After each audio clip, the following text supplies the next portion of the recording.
It's easier to start a fight than to finish one. I can start a fight with Mike Tyson. I can start.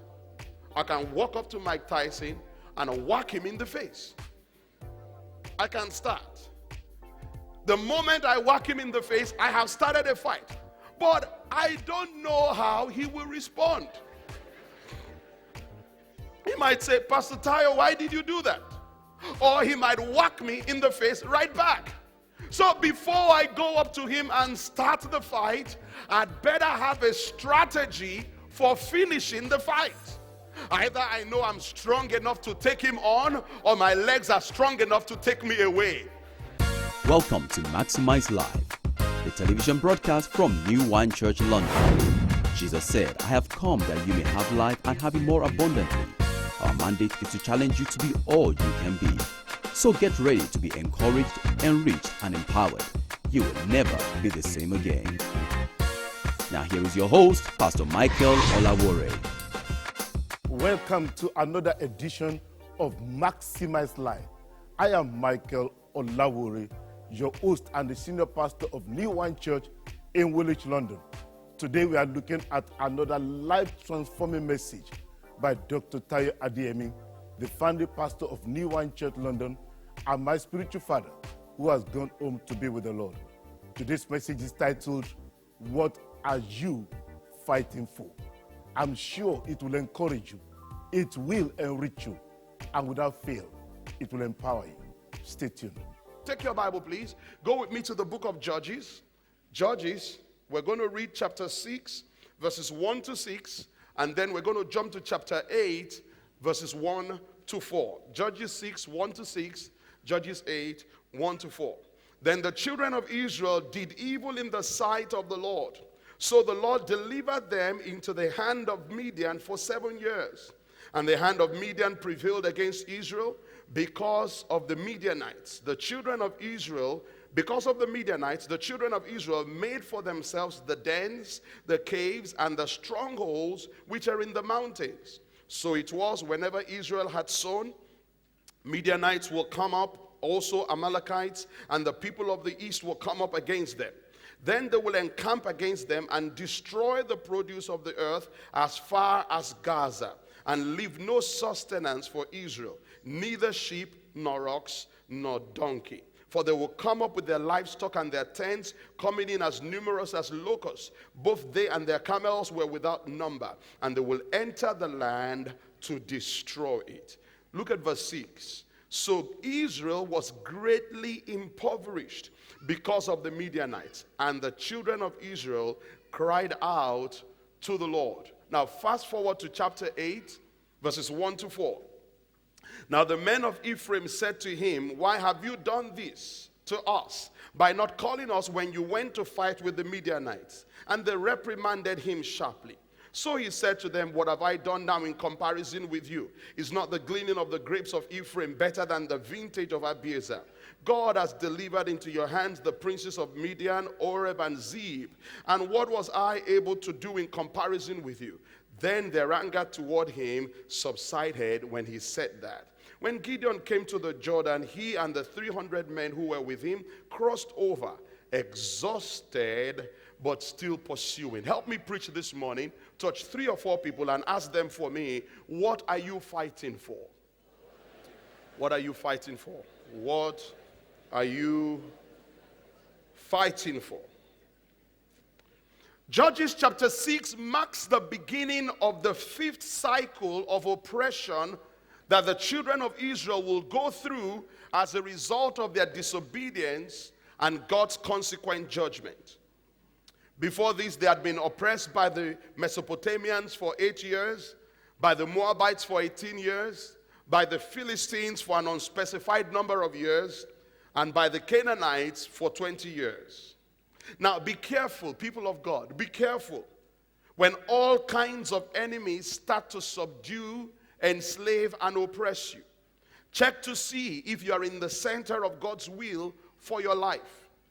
Are you saying, Pastor Tayo, that if I come under attack, it means I'm living in sin? No, that's not what I said. I didn't say when enemies attack you. I said when they subdue, enslave, and oppress you. The attack of the enemy could in fact be a sign that you're doing the right thing and that you're in God's will. But when the enemy continually gains the upper hand, continually overcomes and overwhelms you, just check. All I'm saying is just check to see if all is well between you and God. Anyway, back to this story. Each time they were subdued, the children of Israel would cry out to God, and God would raise a deliverer to liberate them. He had raised Othniel, Ehud, Shamgar, and Deborah. Now, in this fifth cycle of oppression, the Midianites had prevailed against Israel for a period of 7 years. Not only did they prevail against them, the Bible says the Midianites plundered the people of God and impoverished them. Once again, the children of Israel cried out to the Lord, and once again, God, who is ever merciful, raises a deliverer to deliver them. This time, he raises a very unlikely deliverer, Gideon, who at best could be described as a coward. God describes him in the middle of an act of cowardice. God addresses him as a mighty man of valor. Now, we're not going to go into details today, but God raises Gideon, the unlikely deliverer, and he raises with him an unlikely army of 300 men. He started with an army of 32,000. At 32,000, they were still significantly outnumbered, and God whittled them down to 300. I have discovered, ladies and gentlemen, that God has a way of using the least likely to do the almighty. Who says amen to that? So Gideon goes out to battle against the Midianites, and surprise, surprise, he routs them, he defeats them soundly. Most of the victory is now won, but there is a small remnant that must be defeated before the people can achieve total victory. Say total victory. Gideon and his army are chasing the final few of the enemy's champions, but at this point, they are tired. Verse 4 of chapter 8 of the book of Judges says, they are exhausted, but still pursuing. Fainting, but still fighting. Who's been there before? What we have here, ladies and gentlemen, is a dichotomy. Two strange extremes coexisting. In the words of Charles Dickens, the best of times and the worst of times. Have you ever been there? Where things are so good in one area and so bad in another area. You feel so victorious in one area and you feel so defeated in another area. On one hand, things are so good, they couldn't be better. On another hand, things are so bad, they couldn't possibly get any worse. You are on the verge of getting your greatest victory in life. But it has cost you so much to come this far that you're wondering if you will have the strength to enjoy the victory when you finally get it. Who's been there before? You fought so hard that when you get the victory, you're too tired to enjoy the victory. The goal you have pursued for so long is now just within your reach, but you're wondering whether you have enough energy for the final push. Is it possible to be so blessed in one area and be so cursed in another? Is it possible to be blessed with a bountiful harvest and not have the energy to gather in the harvest? Is it possible to come to the time of delivery and not have the strength to push the baby out? Isaiah 37:3, for the children have come to birth, but there is no strength to bring them forth. Say exhausted, but still pursuing. You have labored so much in the time of sowing that you are now wondering, do I have the strength to do the reaping? I finally got what I've always wanted, but can I handle what I've got? Paul instructs us to beware of weariness. Galatians chapter 6 verse 7. Let us not grow weary while doing good, for in due season, somebody say due season. In due season we shall reap if we do not lose heart. Notice that expression, due season, ladies and gentlemen. You see, there is always an appreciable amount of time between sowing and reaping, between seed time and harvest. If you could plant corn seeds today and reap the harvest tomorrow, there will be no need for me to tell you to be patient. There will be no need for me to tell you, do not grow weary. If reaping time came so quickly after sowing time, there will be no opportunity for weary time. But the Bible recognizes that sometimes between our sowing and our reaping, there is a period, and in that period, we stand the danger of growing weary. Weariness sets in when you've been working a long time and you don't see the results you've hoped for. What do you do when it looks like you've been fighting so long? Now you're getting tired and the battle has no signs of abating, when it seems like the battle will outlast you. You know what I've discovered, ladies and gentlemen? It's easier to start a fight than to finish one. I can start a fight with Mike Tyson. I can start. I can walk up to Mike Tyson and whack him in the face. I can start. The moment I whack him in the face, I have started a fight. But I don't know how he will respond. He might say, Pastor Tayo, why did you do that? Or he might whack me in the face right back.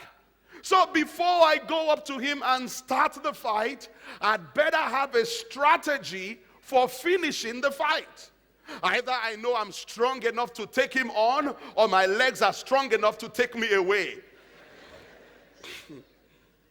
It's easier to start a fight than to finish one. It's easier to start school than to finish school. It's easier to have a nice wedding than to have a great marriage. It's easier to start a relationship than to maintain a relationship. It's easier to buy a suit than to keep a suit. It's easier to buy a fine house than to keep your house fine. How many know what I'm talking? It's easier to enter into a relationship than to keep the Oh, Pastor Tayo, she is so fine. She is so cute. She's a size 6 and she can dance all the way to the floor. What about when she becomes a size 26? And she cannot even see the floor? It's easier to have a beautiful baby than it is to raise a great child. When you're throwing that baby up in the air and you're saying, ooh, isn't he so cute? And you're speaking all the baby language. Ooh, remember to put a warning sign on that cute baby's neck. Beware, he's going to grow up. It's easier to start an exciting business than to build a successful business. It's easier to start a church than it is to grow a church.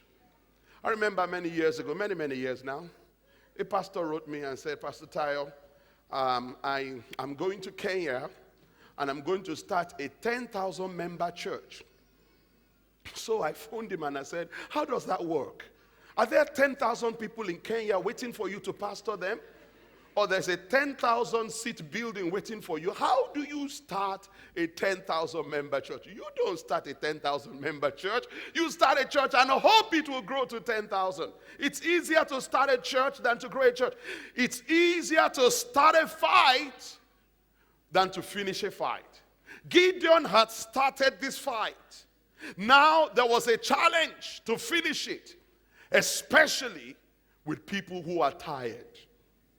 But this was not Gideon's only challenge. He had at least 2 other challenges. And we see them in the first early part of chapter 8. First is trying to get the support of the Ephraimites. He wants them to support him against the Midianites. Remember, the Ephraimites are Gideon's brothers. They are the descendants of Joseph. But the Ephraimites are not particularly keen on helping Gideon. Instead, they get very critical of him. They ask him, why are you just coming to us now? Why didn't you involve us in this fight from the beginning? And the Bible says they reprimanded him sharply. Have you been there before when you need someone's help and they're criticizing you and they're rebuking you and telling you the 200 things you did wrong? But Gideon is wise. He answers them wisely. He said, you guys are so strong. You are so mighty. You are so awesome. You are so victorious. You are so smart. I don't even come close. He said, nothing I have done can even come close to the awesome things that you have accomplished. The leftovers of your harvest, when you've reaped your harvest, the leftovers are even better than my prime harvest. So he's pumping these people up and he's stroking their ego. He says, I'm not the greatest, you're the greatest. I'm not the man, you're the man of the hour. You're the man, no, you're the man. And he's pumping them. Why does Gideon take that approach? Because it's obvious that the Ephraimites are jealous of Gideon. There he is, struggling in a fight, about to collapse. And the people who could help him are jealous of him. Have you ever been there? Have you ever had people jealous of you at a time that you were most vulnerable? When they should have got behind you and supported you and helped you, that's when they're criticizing you. And so at a time of desperate need, you've got to stop and stroke their ego because they're intimidated by you. And they have no idea how you feel about what you're going through. Here they are, jealous of you, and you're about to die. Now, apart from the men of Ephraim, he also has the men of Succoth and the men of Penuel to deal with. And their position is, we're not going to help you because we don't know if you will win. Have you seen people like that? In the middle of your struggle, they stop calling you. They move back and they fold their arms and adopt a wait-and-see attitude. And if you get the victory, they'll be the first to come and congratulate you. We always knew you will win. In fact, we were interceding for you. And Gideon had a good mind to abandon the real fight and sort all these stupid people out. But he knows that he has to stay focused. He knew he could have argued with the Ephraimites, but he knew he had to stay focused. So he did not get involved in those fights because they were not the real fight. He realizes, if I expend my energy on this battle, I will have no energy for the real battle. This is the first lesson to learn in your new beginnings, people. First, you must realize that in your new beginnings, there will be battles to fight. Tell your neighbor, for me, there will be battles. There will be battles to fight. There will be enemies to pursue. There will be enemies to subdue. The fact that God has released you into your new beginnings doesn't mean it will all be easy and rosy. So don't let it surprise you. Even though we've said you are in your new beginnings, don't let it surprise you if you find that you have to fight. Some of you have come through a phenomenal season of fellowshipping with God, in fasting and in prayer, in receiving the word. And then you find that you are fighting battles that you've never fought in your life. And you're saying, Pastor, could this possibly be my new beginnings? Oh, yes. This is your new beginnings. In fact, the reason why you're fighting is because you're in your new beginnings. I like the way somebody put it. He said, new level, new devil. Remember the new beginning protocol. You enter the land, you conquer the land, you divide the land. Tell your neighbor, go in. Say possess, say dwell, say commence, say continue, say complete. Now, before you get into a fight, you need to ensure that you have the resources to finish the fight. And there are a few questions you need to ask yourself. I'm going to deal with them this week and next week. Let's ask the first question today. Ask your neighbor, for me, what are you fighting for? This is the purpose question. What is this fight all about? What's the purpose of this fight? What are you fighting for? If you enter into a fight without a sense of purpose, you will give up easily. What are we fighting for? In this marriage, what are we fighting for? In this business, what are we fighting for? In this ministry, what are we fighting for? What is the goal? What is the objective? What are we shooting for? What does success look like? What does it feel like? What does it taste like? What does it smell or sound like? What is the color of success? What's the texture or the odor or the temperature of success? Will I recognize my victory when it arrives? How are we going to know if we have got the victory? What does a great marriage look like? What does a great business look like? What does a great church look like? What does a great kid look like? Ask your neighbor again, what are you fighting for? So the question today is, what was Gideon fighting for?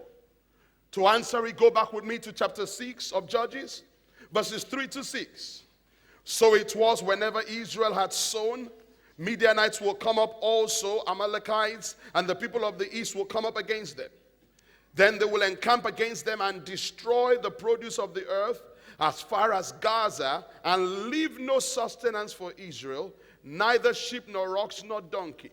For they will come up with their livestock and their tents, coming in as numerous as locusts. Both there and the camels were without number, and they will enter the land to destroy it.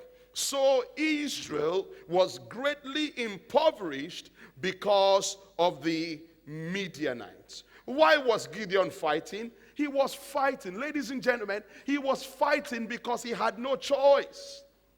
He had no choice. Everything was on the line. Their very survival had come under fire. He and his people were trying to settle into their new beginnings, but there was an enemy who said, no, you will not enjoy God's blessings. We will not let you enter into your destiny. Now notice, the Midianites were not coming to reap their harvest for their own benefit. They just wanted to destroy it so that the children of God will not enjoy their harvest. And do you know, in your new beginnings, there are enemies that are standing in your way, who are saying, no, you will not enjoy what God has provided for you. Are you hearing me this morning? Are you hearing me? Israel was greatly impoverished because of the Midianites. The enemy had left them nothing. So for Israel, for Gideon, fighting was not about defeating the Amalekites. It was not about defeating the Midianites. It was not about defeating the people from the east. Fighting was about securing their livelihood, securing their well-being. For them, victory was getting back what the enemy had stolen. When you understand the purpose of the fight, when you understand what you're fighting for, then you will understand what victory looks like. You know, one of the interesting things about the Iraq War was when the American troops finally moved into Baghdad, and they captured a lot of the members of the Iraqi army and interviewed them. The Iraqi army did not know why they were fighting. They said, Saddam Hussein said we should fight, that's why we were fighting. When you understand the purpose of your fight, you will gain the upper hand. So again, this morning, in your new beginnings, what does victory look like for you? Ask your neighbor for me, what are you fighting for? You know, some people already have the victory, but they do not realize it because they don't know what the victory looks like. So they don't know when to stop fighting. So they're always in a fighting mode. They're fighting the real enemy and they're fighting the apparent enemy. That's why a woman will fight her current husband over the things that her ex-husband did. That's why a man will fight his wife about the things that his mother did which he had no control over. That's why a man will fight his children because he has no control over those harassing him at work. What are you fighting for? Do you have the courage to do an accurate analysis of what's eating you? Ask your neighbor for me, what's biting you? What are you fighting for? What are you fighting for? What are you trying to accomplish? What are you fighting for? In this marriage, what are we fighting for? Is it the money?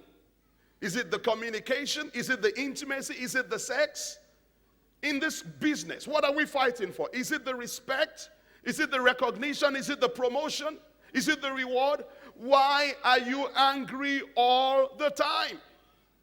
If you're going to be angry, at least you owe it to yourself to know what you're angry about. Ask your neighbor again for me, what are you fighting for? You know, Gideon didn't want this fight. If you remember where we first saw him, he was not preparing to fight, he was preparing to hide. He didn't want this fight, but he had no choice. He had to fight. And I've discovered that's the most effective kind of fight. The fight that you don't want, yet you have no choice but to fight. Can I give you a word of advice this Sunday morning? Only 4 people want my advice. Can I give you some advice today? Most of the things that come against you, I advise you to ignore. Did you hear me? Most of the things that come against you, what must you do? Ignore them.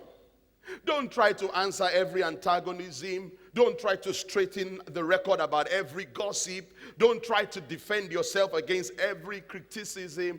Don't try to fight everybody who provokes you. So you're in traffic and the driver cuts you off, and then he flips you off. So what? Let it go. You have a very important meeting at work. Don't get into a car chase with him and then showing him that you too can drive fast. I trust that this message has enriched you and challenged you to be all that you can be. If you have any questions, comments, or prayer requests about what you have heard today, do not hesitate to contact me using the details on your screen right now, and I will be glad to serve you as best as I can. Also, if you live in or visit in the London, Essex, or Kent area of the United Kingdom, we encourage you to come and worship with us at New Wine Church. All the details you need are on your screen right now. Well, till the next time on Maximize Life, God bless you.